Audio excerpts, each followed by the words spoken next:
All right, intro to this video. This video is going to be about the twin turbo Fox, and I talk about the new alternator, do some riding around, data log it, make sure it's working, which it does. Fixes my little bit of spark blowout problem I was having. I also changed the plug wires to Texas Speed, their high temp model. So new plug wires, new alternator, and this thing's making voltage all the way through the pool now, which it wasn't before. I also pulled the Saleen wheels off, put them back on the TTSaleen, and I put the Bogart wheels back on here. The 275s don't fit exactly like I like them. They do stick out. Most people would say that's fine, but I just don't like it. And it rubs. This thing has compressed more than I drive it, and it's gotten lower in the back, so I need to raise it up. But for now, I just got it stuck on here just to get my wheels over on that car. I can stick the 28x10 slicks on it, which a different offset on those wheels because they came off my Cobra, and it actually tucks them in and it fits like perfect. But yeah, here we are. So I'm going to work on this a little bit today, but I wanted to show you the video real quick, just some basic things. It's like a 10-minute video, just talking about the alternator, the plug wires, and then changing the beadlock rings on there. So hope you liked the video. Comment, like, subscribe. Let me know what you think. Talk to you soon.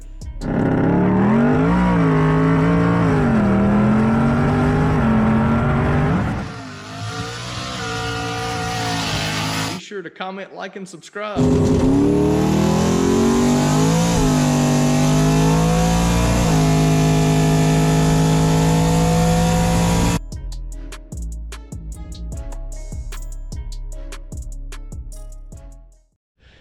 Part of the upgrades for the TTFox, I got a set of Texas Speed 10mm wires here, and these are called their Heat Plus Max or whatever. So they got this extra little insulation here on them, which should always be nice, keep from burning things up. So yeah, I'm gonna go slap these on the car, waiting for Mechman with the new alternator, and then we'll go back to the dyno. So TT coupe time. So my Mechman alternator came in. It's a 250 amp, and they gave me a bigger pulley to slow it down. And the problem is my belt is a little shy of going on there, so I had to order a belt. But everything else fit pretty good. My connections here, my battery connections, so they're all on and ready to go. It is just a little bit bigger than the stock one, but should be getting higher RPM.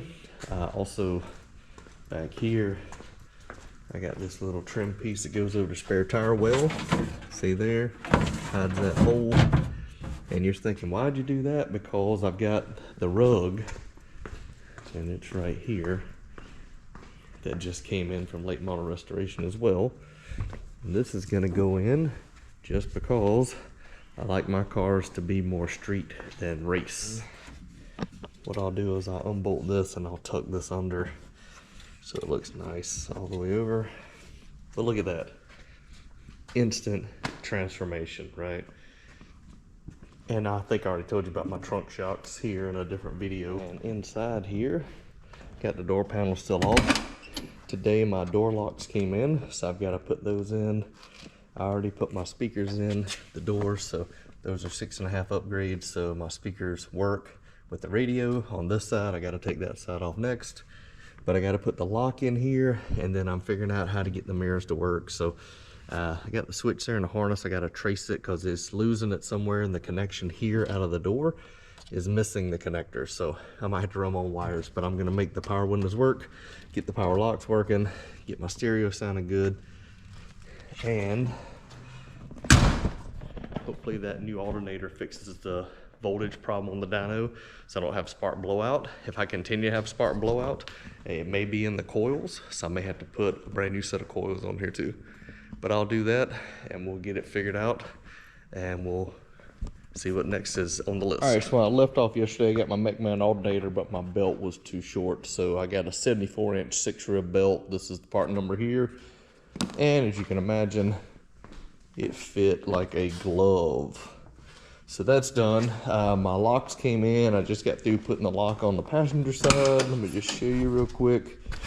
So you get all these attachments with it, but you want basically the shortest one. It goes about that far. It's got a roll pin. You push it to the motor. stab the roll pin in. I use my vise, makes it easier once that's in. And you come in here, and see if you can see that. It just kind of slips in there like a U shape. You connect your connector for power, and then you do the pop rivet. You'll need a bigger pop rivet gun like I've got here, which works great. And now, what you really care to see is this. All right, got the doors and all back together, and checking the battery, 12.5 volts. So now we'll crank this thing up.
All right, it's been a good run of the black beadlocks from Mechman Beadlocks. These are their fast eddy beadlock rings. And years ago for the TTSaleen, I had the black ones put on. I thought they were cool against the black of the car. But at the same time, I bought these in case one day I wanted to go polished, which once I bolt them on, it looked like that.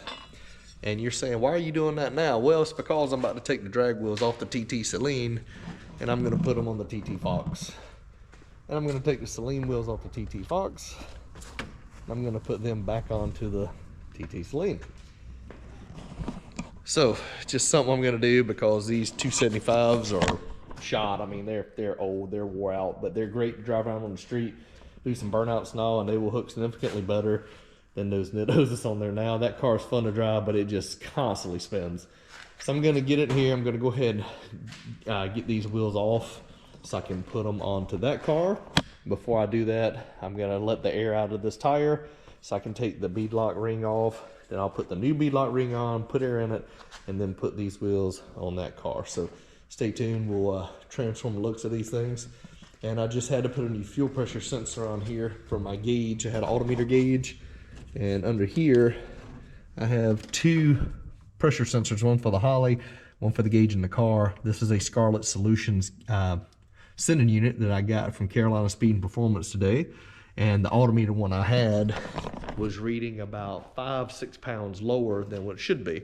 So even though the Holly was seeing 40 pounds right there, the altimeter was saying it was like 34-35 pounds.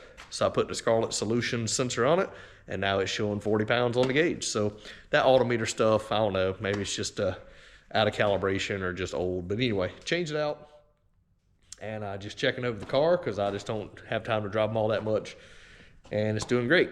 So I'm gonna take these wheels off real quick and show you the result. All right, so the first thing to do is grab your, what is that, 5/16 socket. Looks like that. And your wrench. I'm not using these cordless Milwaukees that I've got. I've already taken a pair of needle nose pliers here, and I removed the valve stem there. That gets all the air out. Very important you take the air out before you take these off, or you're creating a bomb where that'll blow up on you. Then we're gonna take these and we're gonna basically start breaking them loose like this. And this is a tedious process.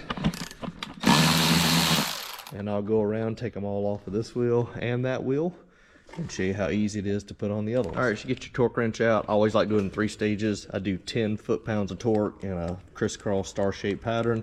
Then I do 18, then I finish with 22. MacFab says 22.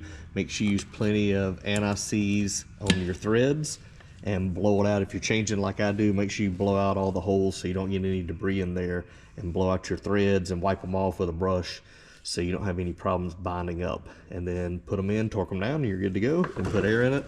And I'm just putting air in this one now, and I'll set it to like, I don't know, 17 pounds, and then we'll be good to go. Put it on the car. All right, so here's where we ended up. Rinsing the TTSaleen and the Mach 1 off and covering them up after I dried them off. Put the drag wheels on the TTFox. And what I've noticed is it has definitely settled. I've put 300 miles on the car since I got it. And the springs that the previous owner had on it, I think they were cut springs. They kept settling because I noticed when I was driving around, it rides really harsh. And it shouldn't ride that harsh. So what I found was the springs have settled and it's bottoming out on the anti-roll bar where the arms go up and down. And there's hardly any travel right now at ride height. So you can imagine when you're hitting bumps, that's why it rides so rough. So I need to raise the back of the car up. I need to put some springs on it. Unfortunately, the only springs I have are these springs off my 87 Saleen box body right there. I ended up putting a set of Team Z Motorsport drag springs on the back. And as you can see, they raise it up a little bit, but I needed that to clear the 2810 slicks that were on it. And for this one, these are 275/60 radials. They're stick out a little bit more, so it definitely needs to have some adjustability. So I'm at a dilemma: put those springs on it that aren't adjustable, or go ahead and get the AFCO big gun shocks with the coilover springs like I run on a TTSaleen, because that's really what this car needs for the speeds it can go and the 60 foot I'm looking to get, which is mid to low 120s. I need to put the AFCO shocks on it, so I'll probably go ahead and spring for those with the springs. That way I can adjust the ride height, and it'll be one part in getting the rear end fixed up to go back to the track. So what do you think about the polished beadlock ring? Yeah, I don't have all the lug nuts on it because I'm getting ready to take it back off and do something with the suspension. But compared to the black that was on the TTSaleen, I like the polished on this car with the white. Anyway, hope you liked the video. I'll have more later. Figure out a bunch of content in here for you, so you have a lot of different things to check out. So if you got any questions, let me know. Thanks for all the comments, likes, and subs that you guys do, and talk to you later.